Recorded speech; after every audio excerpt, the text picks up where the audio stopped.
This is lecture 5 in Introduction to Politics, and I'd like, given what has happened recently at Capitol Hill and President Trump's, particularly those who have followed him, the Trumpites, reflect on President Trump and liberal democracy itself as a viable way of understanding the political process. Liberal democracy, as has been discussed in previous reflections, emerges from the Mediterranean context, particularly Greek thought, the city-states in Greece, always an imperfect form of the rule of the people, but nonetheless the key and the ignition beginning. That form of thinking emerged, again in an imperfect way, through elements of Republican Rome, a Roman Empire. It obviously had its serious faults and failings, but the seeds of liberal democracy, or the rule of the people, or the input of the people in ruling, then found its way up into Europe, England, United Kingdom, spreading across the ocean to North, Central, and Latin America. At the heart of liberal democracy as an idea, and the idea, as in any idea, if it's going to take feet and live, must work itself out in institutions, is that the people, in their understanding at any given moment of a just, peaceful, and good society, rather than capitulating to totalitarianism or authoritarianism, there should be means by which honest disagreements, honest differences in understanding hot-button issues, whether they're economic issues, military issues, social issues, educational issues, policing issues. For the nature of any liberal democracy, as life itself, is conflict, or what the Greeks called agon.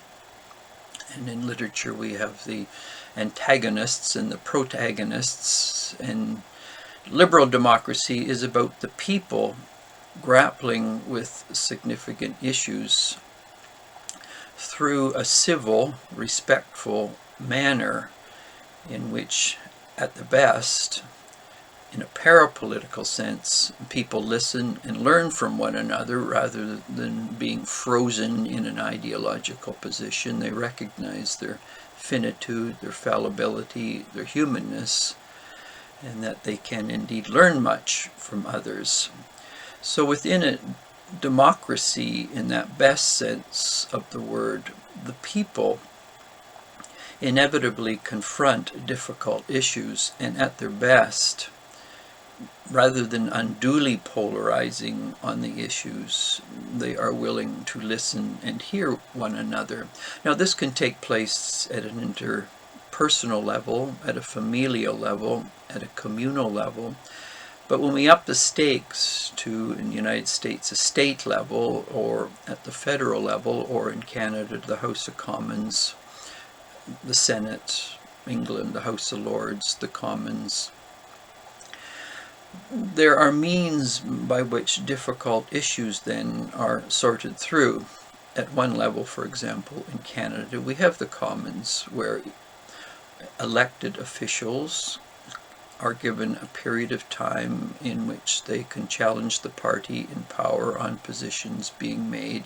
And of course it can get raucous in the House of Commons, but it's a animated, non-violent way by which representatives of the people can debate issues, and out of that decisions are made. And certainly within a liberal democracy, this is the means of dealing with conflict. This is the means of moving forward, and hence we have the legislative, the executive, the judiciary, and then the civil servants itself, which carry on that. And so within this particular tradition of liberal democracy, there is a means put in place by which the people themselves, through elected representatives, embody the perspectives of those who have voted for them. Now, this is the framework within, at its best, liberal democracy is embodied. Now, with coming to be of President Trump in 2016, first of all, there is an inflammatory form of rhetoric which he uses through Twitter, Facebook, and many other ways, but particularly Twitter, which he has been banned on because of his inflammatory way, his hyper-rhetorical way of communicating. Now, a democracy at its best, when that means of communication is used, it in fact polarizes people rather than uniting people. And when we say uniting, it doesn't mean they're united in that they agree, but they're united in that the means they're going to use to work through issues is civil, it's respectful, and it doesn't trash people, it doesn't demean people, it doesn't caricature people. So the very sort of origins of Trump coming into power, certainly by 2016, but earlier, was a highly inflamed way of communicating itself, which by its very nature divided people. The United States, of course, we obviously can't compare it to what happened to the Civil War in the 19th century. This is a little tamer than the violence, the killings, the militia, the military between North and South. It became very graphic and painful, and it took Americans years to recover from that. But the way of thinking that slips into either or, right, wrong, my tribe, your tribe, polarization, that way of thinking inevitably leads to then I'm right, they're wrong, and this is where you get Donald Trump, the false news. You can't trust major media, can't trust facts, can't trust voting. Now, of course, that way of thinking comes out of that sort of polarized way of my tribe, I am right, if you differ with me, then it proves you must be part of the tribe that betrays reality. Now, the language of false news, that's a double-edged sword as well. If what Trump and tribe or elements of the Republican Party see the major media is false news, you can't trust the facts, you can't trust science, then why should you trust Trump as well? Maybe he and the Republicans who are his acolytes are equally committed to false news, false information, false facts, cherry picking with information. And so one always has to be careful when, first of all, there's a way of thinking that is dualistic or Manichaean, but then when that gets applied to how one reads or interprets information, that if we use the language of can't trust science, can't trust facts, false news, those who are doing that can also be accused of that themselves. As I say, that's a double-edged sword. If we swing it in one direction, it comes back in the other direction. So Trump is a major, what we would call, he has pushed the notion of deconstructionism to its reductio ad absurdum end in terms of anyone who disagrees with him is apostate, he's a heretic, he's a coward, as applied to Vice President Pence, for example, who dared to differ with him. And in that sense, Trump was encouraging him to break the law in moving the process forward in terms of Biden and Harris, rightly so, taking their positions as President and Vice President of the United States, as they will January 20th. And so the natural way then of interpreting reality, deconstructing any form of authority or structure, demonizing those who one differs with, as Trump does consistently, and many of the passive Republicans have not challenged him, inevitably leads from speech to action, and hence in January the attack, the assault, the invasion of the Capitol Hill itself and the impact on the House of Representatives and the Senate. And so the whole notion of democracy at not only an informal parapolitical level about people civilly trying to make sense of difficult issues, and then those who are elected to represent them, in this case the United States at the Senate and House of Representatives, by encouraging, if not directly, certainly indirectly, and by suggestion and insinuation, people who are sort of the lapdogs of Trump, what would be called Trumpists, and many within the Republican Party, they in fact are undermining the very nature of liberal democracy itself. Plato was acutely aware of this in the Republic, in which he looked at the deterioration of political life for those who hold democracy as the only way, and it ends, he suggested very poignantly, in tyranny, of which Trump himself embodies. And as any tyrant within a totalitarian or authoritarian system, position is that he or she embodies the truth, the best, and those who differ with them distort. They're Judas figures. They undermine the political process. And so those who stormed Capitol Hill, viciously, violently breaking windows, sadly so deaths, you can see Trump, even though legitimately voted in through a liberal democratic means, through his rhetoric, through his speech, through those who cluster and circle around him as uncritical followers, he in fact is undermining the whole nature of liberal democracy. And then we can see what happens as a result of that. A few things to note with President Trump, which has been very interesting, certainly with those who went into the Capitol Hill, is that many Republicans like Mitch McConnell and Vice President Brant Pence have taken the position that in fact this is not what republicanism is about. Now those like Ted Cruz obviously and Giuliani who continue to genuflect at the feet of Trump. And so within the Republican Party there has become quite a division in terms of how one defines republicanism itself, and how, again, not only has Trump polarized the American people and the polarization between Republicans and Democrats, but he has so divided and undermined the Republican Party itself that it will take at least the next 5 years, 4 or 5 years, to redefine who it is. And this is going to be difficult for the simple reason there are still many people who are unabashedly Trumpites.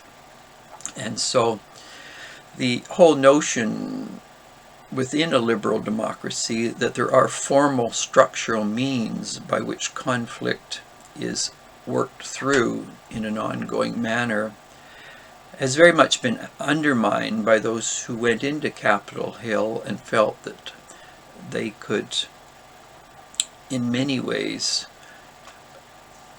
terrorize, in some ways, senators, House of Representatives into reversing or at least undermining the decisions made in the election in November. And in doing so, they themselves embody a tyrannical, an aggressive, a unilateral approach to how democracy is meant to work out, which by its very nature undermines the liberal democratic process. So with President Trump, and to a lesser degree Vice President Pence, who is obviously separating himself in some way from Trump and the Trumpites, at a parapolitical level and at a formal political level, liberal democracy is decidedly being undermined by Trump and his followers. And over the years within Canada, England, Europe, obviously there are different means of understanding how liberal democracy should work itself out. But there are certain rules by which the game is played. And when one no more accepts those rules, then it inevitably leads to various forms of anarchy. And it can be either, and it's mostly the libertarian right that are followers of Trump. Anarchy, at its best, is much more a non-violent communal way of dealing with suspicion of the state.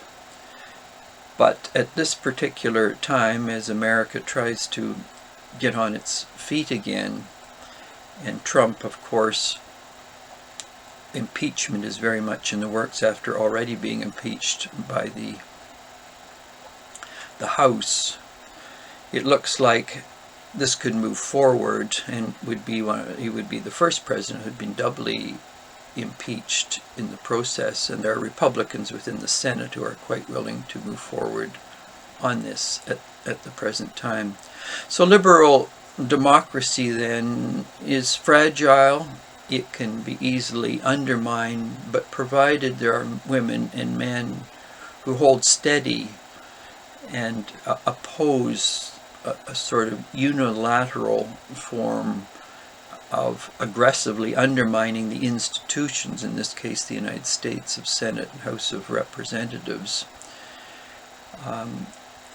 There will come a time, obviously, in which the United States will be on its feet again. But to note that with Trump coming to power, the Republicans who once had a significant role in both the House and the Senate, they have lost the House, they have lost the Senate, and they've lost the presidency. And so these signals should be attuned to.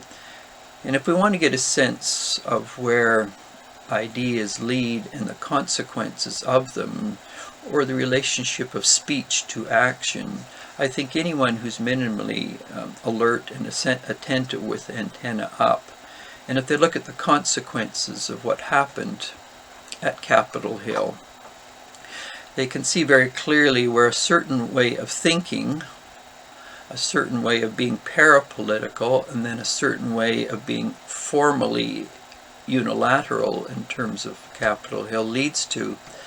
And when one looks at those consequences, then we go back down the road and say, where does that sort of activism come from? What inspires that sort of activism? And is that form of thinking, that form of interacting with the other, is that the best way for a liberal democratic political system to develop and move on?